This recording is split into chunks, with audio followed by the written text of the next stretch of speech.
Ladies and gentlemen, this is Colonel David Giammona. If you're interested in UFOs and UAPs and the Congressional Oversight Hearings this week, stay tuned for Frontline because we have a special guest, Carl Gallups, with us. And we welcome you to our Battle Ready Network. This is Colonel David Giammona, and you can follow us on Facebook and subscribe to Battle Ready Ministries on YouTube and watch on the Roku TV Remnant channel with Pastor Todd Coconato. And please sign up for our Battle Ready newsletter at battleready.org. Well, our good friend and resident biblical genius is on the show today, Carl Gallups. Carl, man, great to have you on the show. Thank you, Colonel David. All praise to Yeshua. And listen, I'm just excited to be invited back. To be invited on the first time was an honor. The second time, that's a shock. Oh, no, it's not only that, but we're going to have you. We want you on as just a resident guest. We're going to have you back many times, and we're looking forward to it. You're the pastor of Hickory Hammock Baptist Church in Milton, Florida. You're an Amazon top 60 best-selling author and a conservative radio and host and speaker, preacher, and all that. But today, we're going to really get into this, Carl. And let me just start out by reading this from the Daily Wire. The headline says this: U.S. concealing multi-decade program that captures UFOs.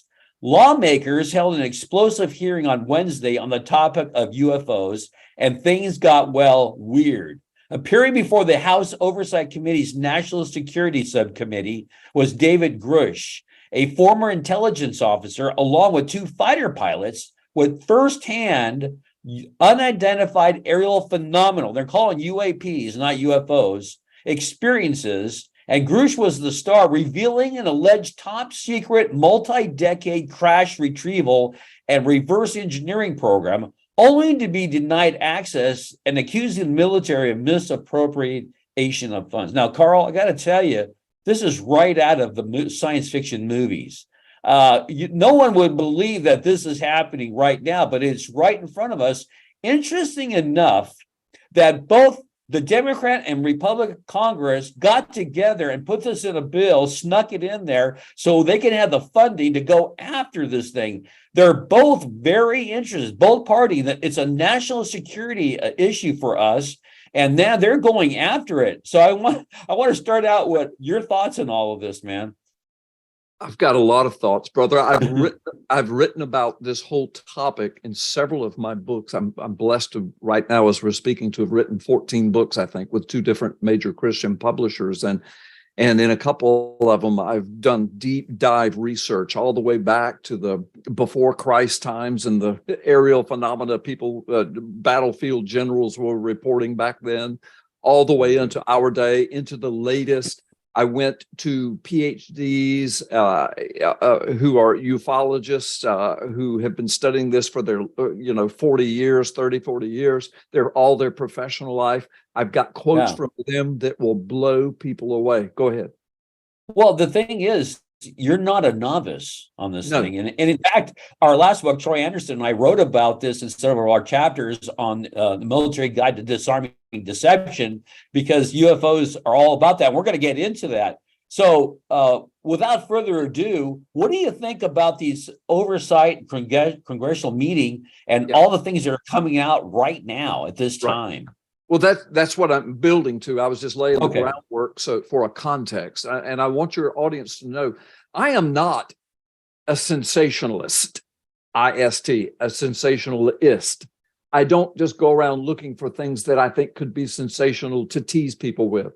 I'm a pastor, but 10 years prior to that, I was in Florida. I was in Florida law enforcement in two different sheriff's offices under three different sheriffs, a patrol officer, criminal investigator in one of them. So, in 37 years in the ministry in one church, I mean, I'm a pretty squared away guy as far as just digging and we think so. But I want your audience to know, because a lot of people don't know anything about me.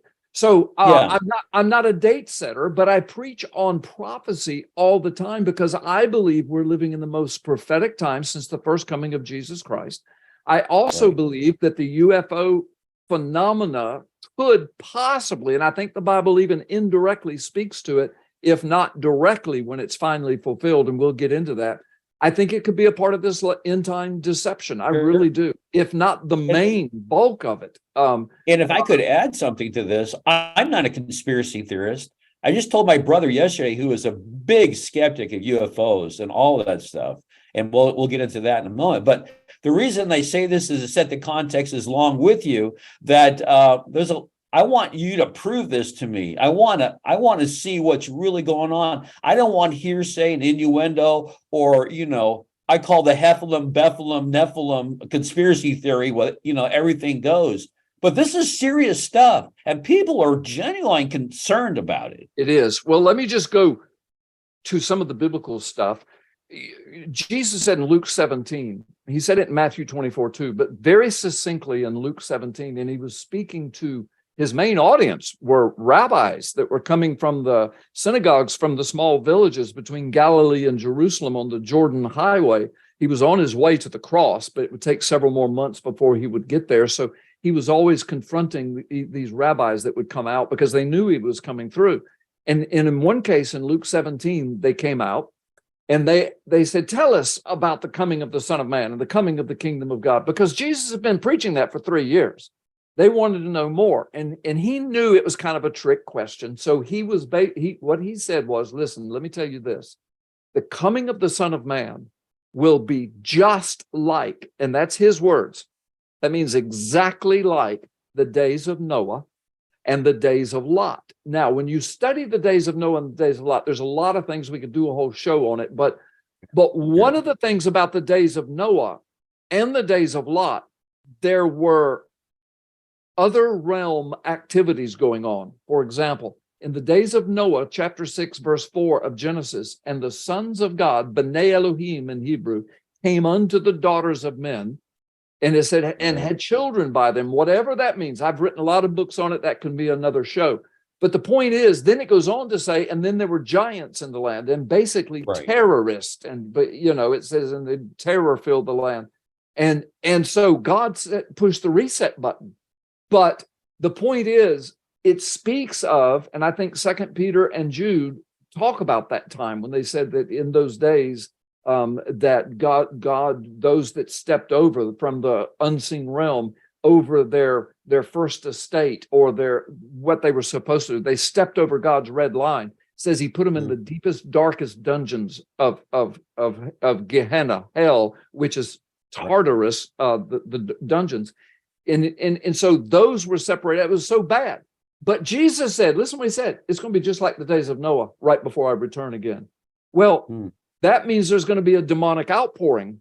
And I don't know how that's going to manifest itself, but Paul says that.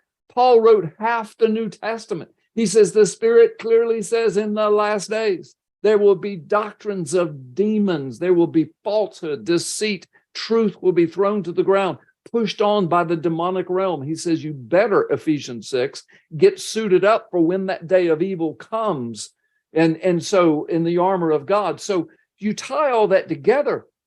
Oh my gosh, Colonel David, there's always been demonic manipulation and encroachment, but we're watching, I think, already the beginnings of this demonic outpouring. And I'm convinced the UFO phenomena is a part of it.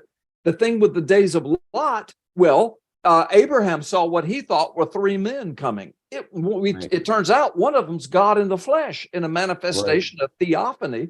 The other 2 are angels. All right, so these are the good guys, whereas in Noah's day, we saw the bad guys. They're crossing through these realms and coming through portals, and they're appearing on earth. And so apparently there's going to be an angelic, demonic, hellfire missile war that's going on in the last days, and we're watching it beginning to manifest right before our eyes, brother. So many things to unpack here, Carl. Let's circle back. Let's circle back. And that's a great biblical laydown. And I want to get deeper into that, because what I don't want people, especially viewers, followers of Christ, to get mixed up with is, hey, we're going to follow these UFOs and we're not going to follow Christ. And that's what we're talking about, the deception, getting off track. But let's go to the whistleblower testimony, because people are they're calling me, they're texting me, what is going on? I mean, do we have aliens that are dead biologics, they call them? Do we have spacecraft? Do we have reverse engineering? And where is all this stuff coming from? Okay, here's my take on this. Of course, Go I ahead. don't have direct access, but here's my biblical, logical, past criminal investigator, preacher of the word take. Here's my take. So in those committee hearings, we've got 3 whistleblowers. Now, these guys have laid their lives on the line, and they're all Right. pilots and highly decorated military veterans and people that have, been on the battlefield. And then Grush, he worked for several of these big agencies that have been involved in tracking this stuff and talking about it and examining it. And that's when, he started asking, can I see this stuff y'all are talking about? I mean, can we? And they denied him access and went on and on. So finally he whistleblows because Congress now, after those Navy video footage were released, I think leaked several years ago, and Fox News reported it and showing the videos, and it went all over the world. That really, really got things rocking and rolling. Please remember when Donald Trump ran for president the first time in 2016 against Hillary Clinton and her chief of staff, Leon Podesta, they were both saying, if you will elect me, if you'll elect Hillary, we will tell you the truth about what's happening with the UFOs. They were thinking that would put them over the edge and they could beat Trump and get in office because people were so UFO crazy. Well, a lot of people are, but back then people were like, no, I'd rather have somebody to take care of the economy and sit at the table with Putin and all of that. So they didn't choose Hillary, but they were talking about it back then. So, right. And then the video footage comes out. So now the whistleblower knows Congress has a select committee to examine this, to subpoena this. They've run into brick walls. The government that's supposed to answer to Congress with the proper security levels, they're refusing to do so, which is really against the law. And the This is interesting. The congressmen have said that to them. So truth is being thrown to the ground. Lawlessness is prevailing. Deception is ruling the day. All right, now watch. So these 3 whistleblowers, here's what I'm getting to. Okay. They claim, and man, they're laying their lives, their reputations, their family safety, everything on the line to make these claims. Because they've been threatened. Their lives have been threatened. Oh, yeah, and will continue to be. They have inside information.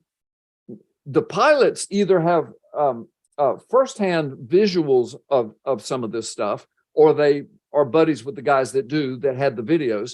And Grush is not a firsthand witness of the stuff, but when he asked to be before he was a whistleblower, they shut him down, wouldn't let him come anywhere near it. So now he's going to Congress saying, guys, these guys are not being honest with you, and they're not giving you all the information. Let me tell you what I know. And what he said, he was clear. He said, I did not see the spacecraft and the bodies, but they talk about it all the time. And he said, at high levels in these agencies. And I know what I've heard. I know what I'm talking about. I know what I've been denied access to. And now I'm watching the way they're doing you. As you're investigating this, I had to blow the whistle. And then he has 2 guys that come with him and support everything he's saying. He's saying, yes, that's exactly what's going on. And Carl, the thing is, I've listened to the testimony. These are not conspiracy theories. These are solid citizens. They're officers. They're not making things up. So I watched them too. They're knowledgeable. They're sophisticated. Of course, as an intelligence officer, you don't get to those levels by being, dummy or unrespected. They were highly respected in their professions, and now they're telling this oversight committee, "Hey, we know stuff. So what's the next step? What's going to happen here?" Well, I'm not sure, but the other observation I want to make about you watching those, I did too.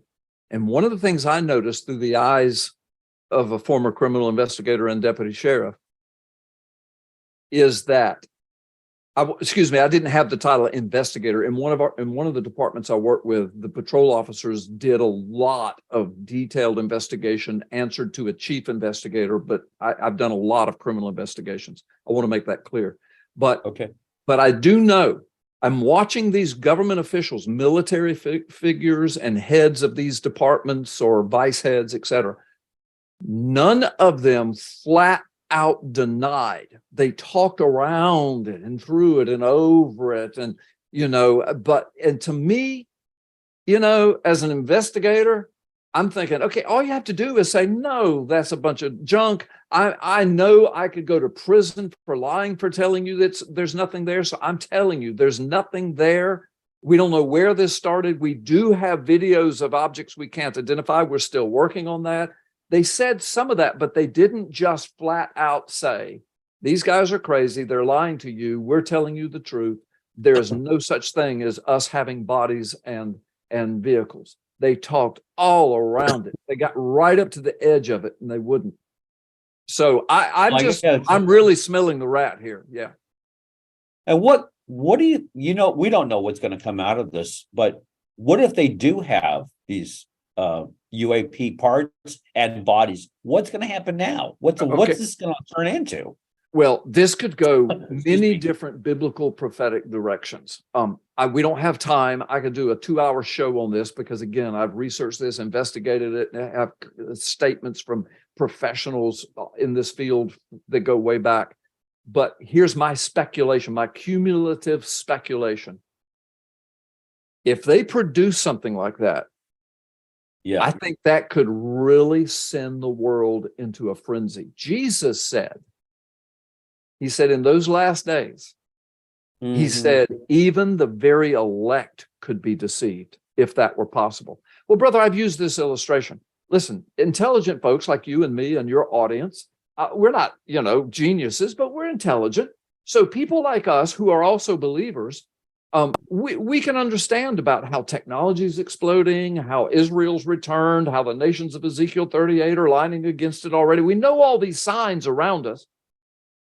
But brother, what if we were shown a dead body and okay. So for a while, I think a lot of believers, according to Jesus, if that's what he was talking about, are going to say, oh my gosh, this cancels out the word of God. It cancels out everything I've ever believed. Oh my gosh, this is real.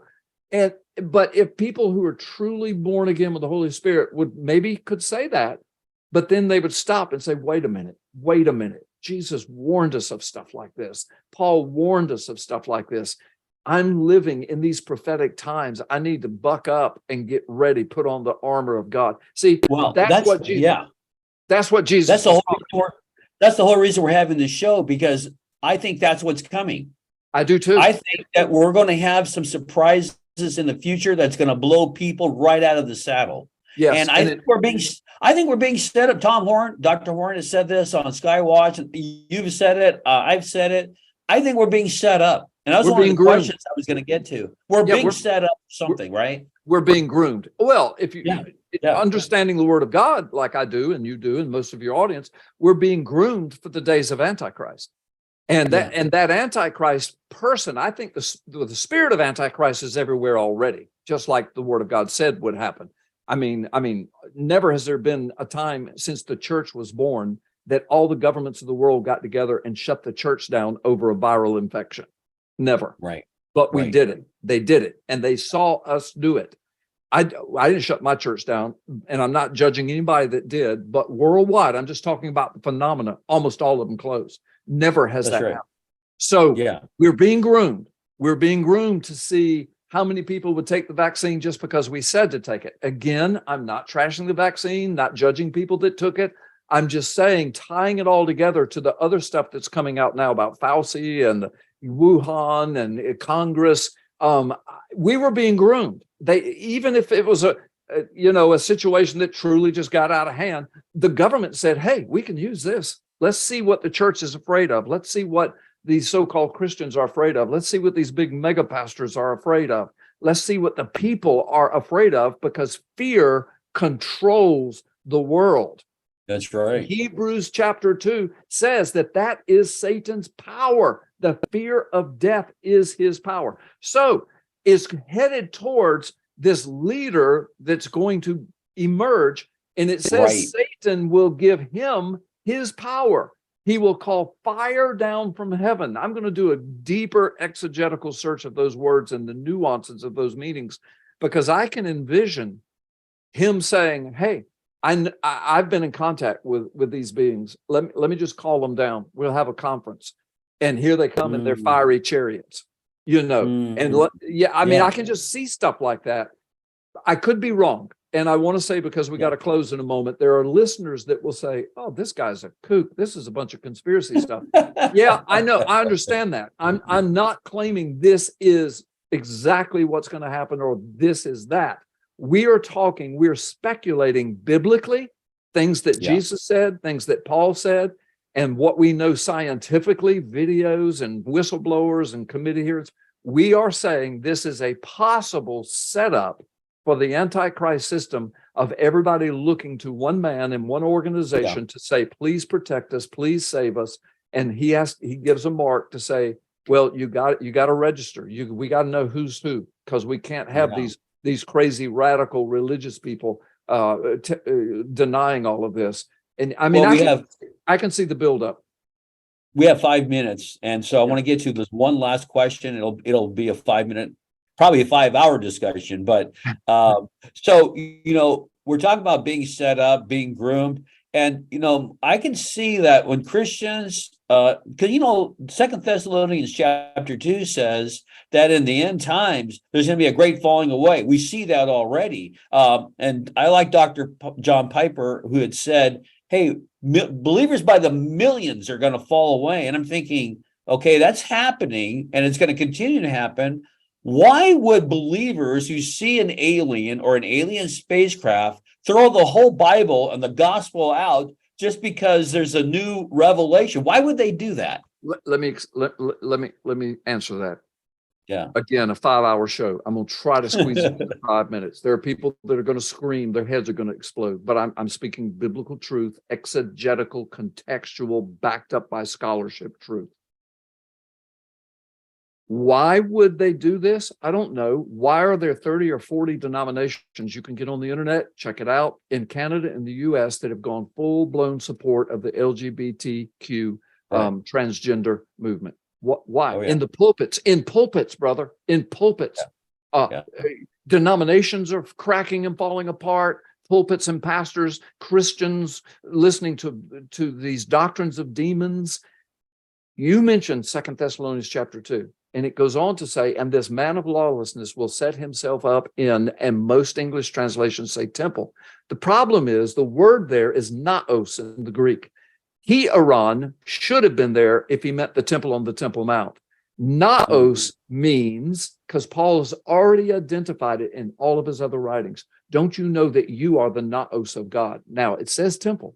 Don't you know that the church is the naos of God? Don't you know that the Jew and the Gentile under the same blood, Ephesians 2, you are the new naos that God is building. Then he gets to 2 Thessalonians. He says, let me remind you, I've already told you this. I've already preached it. I've already written to you. I shouldn't have to tell you again. But the man of lawlessness is going to set himself up in the naos and proclaim that he is God.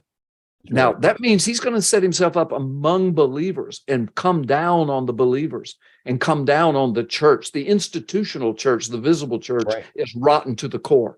The invisible church are folks like us and a lot of you in your audience and people that will listen who are truly born again. We're in the word. We know the context of it. We're not going to be deceived. We're not going to fall away. That's what we've got going on, brother. I could speak about this for hours. And I said some things that are going to make people mad, but I know what I'm talking about. I have written to it. I have exegeted it for decades. And I've done interviews all over the world on it. And I haven't found anybody yet that can take the Bible and say, you're wrong. Instead, they go, oh my gosh, I never thought of that. Think of what we just went through in 2020. The governments of the world, for the first time, spoke in one voice, mainly against the Christians. Oh, I know they said all churches, mosques and stuff, but the mosques were glad to do it. It's only Christians that would be offended by governments saying, shut this down right now. So they did it. There's an example, we're being groomed, of the lawlessness, the spirit of the man of lawlessness is setting himself up over the church saying, I am God, I am boss. I'll tell you if you can sing songs. I'll tell you how many people can meet. I'll tell you when you can come back, if you can come back. And if you disobey our orders, we'll bulldoze your churches and put your pastors in jail. And all of that stuff happened. Well, ladies and gentlemen, we got to stay tuned for episode 2 because we were just scratching the surface today. We've got to go for right now. God bless. And Carl, we're going to have you come right back to the second. Don't go anywhere, folks, because this is going to be even better the second time around. But I have one question for all of you out there. Are you battle ready? Well, you better be.